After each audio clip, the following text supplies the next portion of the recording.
دوستوں ساتھیوں السلام علیکم۔ اپنے چینل دستک میں افتخار مرزا کے ساتھ اڈوا کینیڈا سے آپ کی خدمت میں حاضر ہوں۔ گزارش ہے کہ میرے چینل کو سبسکرائب کریں اور اپنی قیمتی آراء سے مستفیض کریں۔ پارلیمنٹ سے ایک اہم قرارداد منظور اور معاملات اپنے منطقی انجام کی طرف تیزی سے بڑھنے کی قوی امید۔ عمران خان نیازی کی JIT کے سامنے پیشی، اہم سوالات کے جوابات، انوکھا لاڈلا اور انوکھی منطق، جماعت اسلامی اور PTI کو لال جھنڈی دکھا دی گئی۔ ایک اور الطاف حسین معرض وجود میں کیا آ چکا؟ تو ان تمام پوائنٹس کو میں ڈسکس کرنے کی کوشش کروں گا آج کے اس ویلاگ میں۔ تو سب سے پہلے تذکرہ کرتے ہیں جماعت اسلامی اور PTI کو سبز جھنڈی یا لال جھنڈی کس نے دکھائی ہے کہ بھئی جاؤ آگے بڑھو۔ تو جس طرح یہ عمران خان نیازی اور جماعت اسلامی کی محبتیں بڑھ رہی تھیں تو ان کے اوپر پانی پھیر دیا ہے کراچی سے 30 UCs کے چیئرمینوں نے۔ تو ولی خان کا ایک مجھے آ گیا کال یاد، تو انہوں نے یہ بولا کہ اگر آپ تذبذب کا شکار ہیں اور آپ کو سمجھ نہیں آ رہی کہ آپ نے کس طرف جانا ہے سیاسی طور پر، وہ کہہ رہے تھے، تو آپ یہ دیکھیں کہ جماعت اسلامی کس طرف کھڑی ہے۔ جس طرف جماعت اسلامی کھڑی ہو آپ اس کے بالکل مخالف سمت میں کھڑے ہوں تو پھر آپ درست جو ہے نا وہ سمت پر کھڑے ہوں گے۔ تو جماعت اسلامی نے ہمیشہ جو ہے نا یہ اپنے آپ کو یہ ثابت کیا ہے کہ وہ انتشار کی جماعت ہے، چاہے ضیاء کا دور ہو۔ ضیاء کے دور کے اندر بھی جو انہوں نے جہادی کلچر جو انہوں نے انٹروڈیوس کروایا اور پاکستان کے اندر جو مذہبی سطح پر جو تعصب جماعت اسلامی نے انٹروڈیوس کروایا، تو وہ اب تک جو ہے نا یہ سنبھالے نہیں سنبھلتا۔ تو ابھی یہ کراچی کے میئر کا مسئلہ ہے کہ میئر اور ڈپٹی میئر کے الیکشن کا ہے، اسپیشلی میئر کے اوپر ہی فوکس ہوتا ہے زیادہ۔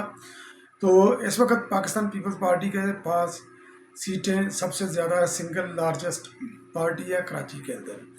جماعت اسلامی بلا شبہ یہ دوسرے نمبر پر ہے، اور اس کے دوسرے نمبر پر ہونے پر بھی ایک سوال ہے، کیونکہ جس طرح ان کو جو ہے نا یہ پریویلیج دے کر کم از کم 30 سیٹوں کے قریب جماعت اسلامی کو فیور دی گئی کراچی کے اندر، مگر خیر اس وقت وہ موضوع بحث نہیں۔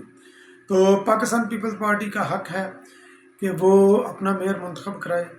جماعت اسلامی نے عمران خان نیازی کے ساتھ ملاقات کی لاہور کے اندر، اور ان کا اس طرح جو ہے نا یہ ایک اتحاد ہو گیا۔ عمران خان نیازی نے اور ان کے جو موجودہ پارٹی کے صدر ہیں انہوں نے اعلان کیا کہ کراچی کے اندر جتنی بھی PTI کی سیٹیں ہیں تو UC کے چیئرمین ہیں وہ اس وقت کھڑے ہوں گے جماعت اسلامی کے ساتھ، حافظ نعیم کے ساتھ وہ کھڑے ہوں گے اور ان کو ووٹ دیں گے۔ تو مگر 30 UC کے چیئرمینوں نے انہوں نے اعلان کر دیا کہ ہم اس عمل کا بائیکاٹ کریں گے، ہم سے مشاورت نہیں کی گئی اور ہم کسی کے غلام نہیں، ہم حافظ نعیم کو ووٹ نہیں دیں گے۔ اور چونکہ جماعت اسلامی کو اپنی شکست جو ہے نا یہ نظر آ رہی ہے، مرتضیٰ وہاب صاحب جو ہے نا وہ بن جائیں گے میئر کراچی کے، بہت ان کے برائٹ چانسز ہے۔ جماعت اسلامی اسی کو لے کر عدالت کے اندر بھی گئی ہوئی ہے کہ کوئی غیر منتخب شخص میئر نہیں بن سکتا۔ تو مگر یہ ہے کہ اگر وزیر اعلیٰ یا وزیر اعظم بن سکتا ہے غیر منتخب شخص، تو میئر اور ڈپٹی میئر کیوں نہیں؟ یقینی طور پر منتخب ہو کر ان کو بعد میں ایک ٹائم لیمٹ ہوتی ہے، اس کے اندر ان کو جو ہے نا وہ الیکشن جیتنا پڑے گا۔ متعلقہ جو ہے نا یہ کونسل کا، لوکل باڈیز کا ان کو الیکشن جیتنا پڑے گا۔ تو ظاہر ہے کہ یہ بھی وہ کر لیں گے کام۔ تو جماعت اسلامی نے لسانی بنیادوں پر جو الطاف حسین کا یہ شوشہ جو چھوڑا تھا کراچی، بڑی مشکل سے جو ہے نا یہ نکلا ہے الطاف حسین کی نفرت سے، جو اس نے نفرت جو ہے نا وہ پھیلائی تھی معاشرے کے اندر، کراچی کے عوام کے اندر۔ جماعت اسلامی جو ہے نا اس کو ریوائیو کرنے کی کوشش کر رہی ہے۔ تو جماعت اسلامی جو حافظ نعیم نے جو بیان دیا اپنی شکست کو دیکھ کر، انہوں نے ایک تو الزام لگایا ہے کہ جناب مرتضیٰ وہاب جو ہے نا یہ وڈیرا، سندھ کا وڈیرا، کراچی تم کو وڈیروں کی اوطاق نہیں بننے دیں گے۔ تو اوتاق یہ لفظ بولا. اوتاق بیسیکلی سندھی زبان میں جس طرح ہمارے پنجاب کے اندر یہ ڈیرے داری ہوتی ہے یا سرائے ہوتی ہے جس کو کوئی مینج کر رہا ہوتا ہے اس علاقے کا بڑا، کہ وہاں پر لوگ آتے ہیں، مسافر آتے ہیں، ان کی مہمان نوازی ہوتی ہے، ان کی ہر طرح کی ان کی ضروریات کا خیال رکھا جاتا ہے. تو اوتاق جو ہے نا سندھ کے اندر جو ہے نا اس چیز کو وہ بولتے ہیں. اگر اندرون سندھ کے اندر جب یہ حادثات وغیرہ بھی ہوتے ہیں کراچی جیسے یہ ٹرین وغیرہ کی، تو وہ ٹرین کے ٹریک کے ساتھ وہ جو جہاں سے ٹرین کا ٹریک گزرتا ہے، اگر وہاں پر کوئی کسی وڈیرے کا ڈیرا ہو تو وہ مہمان نوازی کرتا ہے. وہ جو بھی مسافر ہوتے ہیں ان کی وہ مہمان نوازی کرتا ہے. اوتاق اچھی چیز ہے. اور جب پاکستان بنا تھا، جب تقسیم ہوئی تھی ہندوستان اور پاکستان کی، تو کراچی جو ہے نا یہ اوتاق بنا تھا تمام مہاجرین کی. اور اسی اوتاق کے اندر جو ہے نا الطاف حسن بھی بیٹھا تھا، اور یہ حافظ نعیم صاحب ہیں، ان کے باوجداد بھی آ کر یہ یہیں پر بیٹھے ہیں. حافظ نعیم جو ہے نا یہ کراچی میں پیدا نہیں ہوا، اس کی پیدائش کراچی کی نہیں ہے. مرتضیٰ وہاب کی پیدائش کراچی کی ہے، کراچی کا وہ رہنے والا ہے، اور یقینی طور پر یہ سندھی بھی ہے. تو یہ نفرت کو، شکست کو دیکھ کر یہ نفرت کا کارڈ وہ پلے کرنے کی کوشش کر رہے ہیں. تو یقینی طور پر اس کے اندر جو ہے نا یہ ناکام ہوں گے. تو اب قومی اسمبلی کے اندر جو قرارداد پیش ہوئی، حکومت سخت لیت و لال کا شکار تھی، تذبذب کا شکار تھی. سمیع اللہ کلیم اللہ کھیل رہی تھی، اور یہ کوئی نئی بات نہیں ہے. نون لیگ ہمیشہ جو ہے نا فیصلہ سازی کے اندر جو ہے نا یہ کمزور ثابت ہوئی ہے. تو ویسے تو اتحادی حکومت ہے تو کریڈٹ ڈس کریڈٹ سب کو جاتا ہے، مگر یہ کہ چونکہ نون لیگ جو ہے نا یہ مین سٹیک ہولڈر ہے تو اس کا ڈیسیجن جو ہے نا یہ بڑا اہمیت کا حامل ہوتا ہے. تو عمران خان نیازی کے بارے میں وہ کوئی فیصلہ نہیں کر رہی تھی. عدالتوں کا جو کنڈکٹ تھا، ججز کے بارے میں بھی انہوں نے اتنا ڈیلے کیا. پھر بعد میں پیپلز پارٹی کی ریکوزیشن کے اوپر ججز کے جو سپریم کورٹ کے جو سوو موٹو تھا اس کے اوپر جو ہے نا یہ جو ہے نا وہ پریکٹس اینڈ پروسیجر ایکٹ منظور کروایا، جو کہ اس وقت جناب عمر اطاعت بندیال صاحب نے اس کو لٹکا کر رکھا ہوا ہے. خیر یہ بھی اس وقت موضوع نہیں عمران خان نیازی کے حوالے سے، چونکہ ریلیف مل رہا ہے پی ٹی آئی کو عدالتوں کے اندر سے.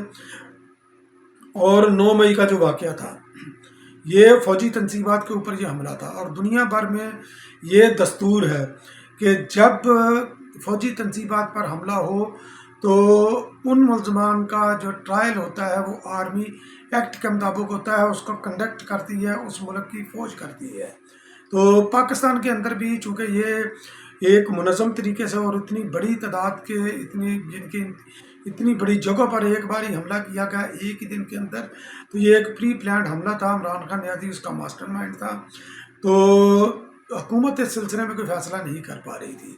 تو قومی اسمبلی سے اور خواجہ آصف کی جو وزیر دفاع بھی ہیں ان کی قرارداد انہوں نے ریکوزیشن پیش کی، قرارداد وہ منظور ہوئی کہ ان تمام ملزمان کا جو 9 مئی کے ساحل کے اندر جو ملوث تھے ان کا ٹرائل جو ہے نا یہ فوجی عدالتوں کے اندر ہوگا. اس کو سینٹ نے بھی جو ہے نا یہ منظور کر دیا. تو اب عمران خان نیازی اپنے منطقی انجام کی طرف بڑھ رہا ہے، اور وہ تمام کلپریٹ جنہوں نے فوجی تنظیمات کے اوپر حملہ کیا، جنہوں نے ہماری ریاست کی سالمیت کو جنہوں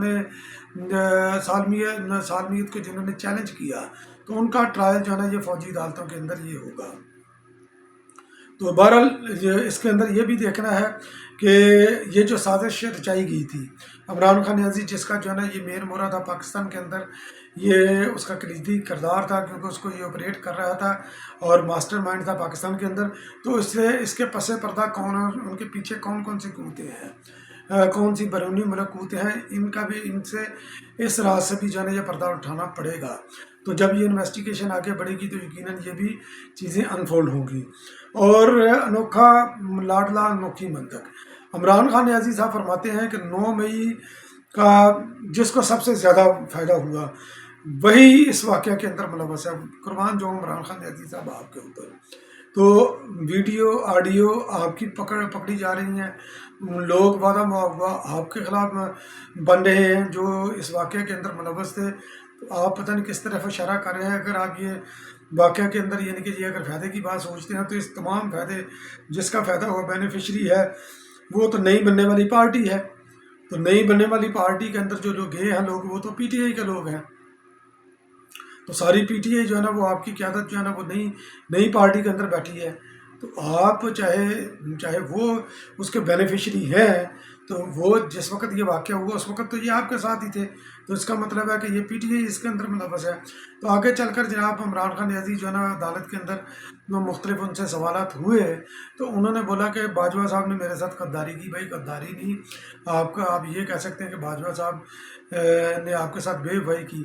تو وفائیں کیسی اور کیسی وفائیں، کن وفاؤں کا آپ ذکر کر رہے ہیں؟ وہ تو آئین کا ان کو پابند ہونا چاہیے تھا، مگر وہ یہ ہے کہ آپ نے اور باجوہ صاحب نے فیاض میر وغیرہ نے مل کر پاکستان کے ساتھ کھلواڑ کیا اور پھر بعد میں آپ کے اندر جو ہے نا پھوٹ پڑ گئی. تو اس نتیجے پر یہ پہنچے کہ آپ باجوہ صاحب کے دشمن، اور باجوہ صاحب جو ہے نا انہوں نے آپ کو بچایا نہیں. تو کہانی ساری اتنی سی ہے. تو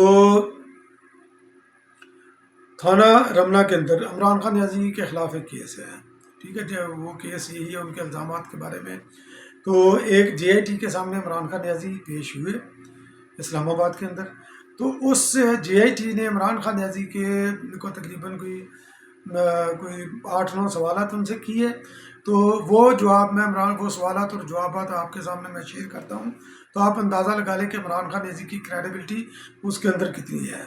تو وہ کیس تھا، انہوں نے ویڈیو عمران خان نیازی کو ویڈیو کلپس دکھائے جس کے اندر وہ D G C, D G I S I اور چیف آف آرمی سٹاف کے اوپر اپنے قتل کا جو ہے نا الزام لگا رہے ہیں. تو ان کے سامنے کچھ ایویڈنس وغیرہ بھی جو وہ پیش کی گئی. تو ان سے جو پہلا سوال کیا گیا تو پہلا سوال ان سے یہ کیا گیا کہ کیا یہ کلپس آپ کے ہیں؟ ظاہر ہے کہ انکار تو کر نہیں سکتے تھے عمران خان نیازی. انہوں نے بولا کہ جی یہ کلپس میرے ہیں. تو چونکہ وہ کلپس جو ہے نا وہ تھے عمران خان نیازی کے الزامات پر مبنی. انہوں نے بولا کہ آپ کے پاس الزامات کے ثبوت ہیں جو آپ پیش کر سکیں. تو عمران خان نیازی نے بولا کہ میرے پاس تو کوئی ثبوت نہیں ہے اپنے جو ان کلپس کے اندر جو میں نے الزامات لگائے ہیں ان کو ثابت کرنے کے لیے. تو انہوں نے پھر آگے اگلا سوال انہوں نے کیا جے آئی ٹی نے. انہوں نے بولا کہ آپ کو جنرل فیصل نصیر صاحب نے براہ راست ایسی دھمکی دی، یعنی کہ آپ کو قتل کرنے کی دھمکی دی؟ عمران خان نیازی نے بولا کہ نہیں، مجھے تو براہ راست انہوں نے وہ دھمکی نہیں دی. تو پھر انہوں نے بولا تو پھر آپ نے الزامات کیوں لگائے ان کے اوپر؟ اگلا سوال تھا ان کا چوتھا سوال. تو انہوں نے عمران خان نیازی نے جواب دیا کہ مجھے کسی نے بتایا ہے. یعنی کہ عمران خان نیازی کیونکہ ہم تو ہمیشہ سے مانتے ہیں کہ کانوں کا کچا ہے، جو اس کو کہہ دے بغیر سوچے سمجھے اس کو پرکھنے کے بغیر ہی وہ کہہ دیتا ہے. تو مجھے کسی نے بتایا جی کہ یہ اس لیے میں نے الزامات لگائے ہیں. پھر آگے انہوں نے اگلا سوال انہوں نے کیا اسی کنٹیکسٹ میں کہ اگر کسی نے آپ کو یہ چیز بتائی ہے تو آپ کے پاس اس بات کا کوئی ثبوت ہے؟ عمران خان نیازی نے اس سے بھی کہ میرے پاس کوئی ثبوت نہیں ہے کہ مجھے کس نے بتایا کہ میں جس بندے پر الزام لگاؤں گا کہ اس بندے نے مجھے یہ چیز بتائی ہے کہ جنرل فیصل نصیر صاحب مجھے قتل کرنا چاہتے ہیں، تو میرے پاس تو اس کا ثبوت ہی نہیں ہے. تو پھر آگے چل کر عمران خان نیازی نے ان کو سوال کیا گیا تو آپ نے ڈی جی آئی ایس آئی پر الزام کیوں لگایا؟ اگر آپ کے پاس وہ ثبوت بھی نہیں ہے، کوئی چیز بھی نہیں ہے، تو پھر آپ نے ان کے اوپر الزام کیوں لگایا؟ انہوں نے چھٹا سوال کیا. تو انہوں نے بولا جی انہوں نے پریس کانفرنس کی. تو بھائی پریس کانفرنس انہوں نے آپ کے قتل کی نہیں کی تھی. آپ نے پتہ نہیں کس طریقے سے جو ہے نا وہ، کیونکہ آپ فوج کے اوپر جو ہے نا پے در پہ الزامات لگا رہے تھے، تو انہوں نے وہ اس کی کلیریفیکیشن کے لیے انہوں نے پریس کانفرنس کی تھی. آپ اس کی پریس کانفرنس آپ دیکھ سکتے ہیں، یوٹیوب کے اوپر پڑی ہوگی. تو پھر انہوں نے 7واں سوال کیا جے آئی ٹی نے کہ آپ جنرل فیصل نصیر صاحب سے ملے ہیں کبھی زندگی میں؟ عمران خان نیازی کا جواب تھا کہ بالکل میں نہیں ملا. تو پھر انہوں نے آگے یہ بولا کہ آپ ڈرٹی ہیری کی جو رٹ لگا کر رکھتے ہیں، یا ڈرٹی ہیری آپ کس کو کہتے ہیں؟ انہوں نے بولا جنرل فیصل نصیر صاحب کو. تو خیر اس طرح ان کا جو جے آئی ٹی کے اندر کوشچن آنسر جو ہے نا وہ اختتام پذیر ہوا. تو تمام دوست جنہوں نے یہ ویلاگ دیکھا ہے، عمران خان نیازی کے یہ جوابات جو انہوں نے جے آئی ٹی کو دیے ہیں اس کے اوپر انالائز کریں کہ اس بندے کے اندر جو ہے نا یہ صداقت کتنی ہے، اور کس طرح یہ لوگ اپنے فالوورز کو بیوقوف بنا کر یہ ڈھول پیٹ رہا ہے اور پوری دنیا میں پاکستان کا نام بدنام کر رہا ہے. بہت بہت شکریہ میرا ویلاگ واچ کرنے کے لیے. انشاءاللہ پھر کسی اگلے ویلاگ میں آپ کی خدمت میں دوبارہ حاضر ہوں گا. تب تک کے لیے اللہ نگہبان.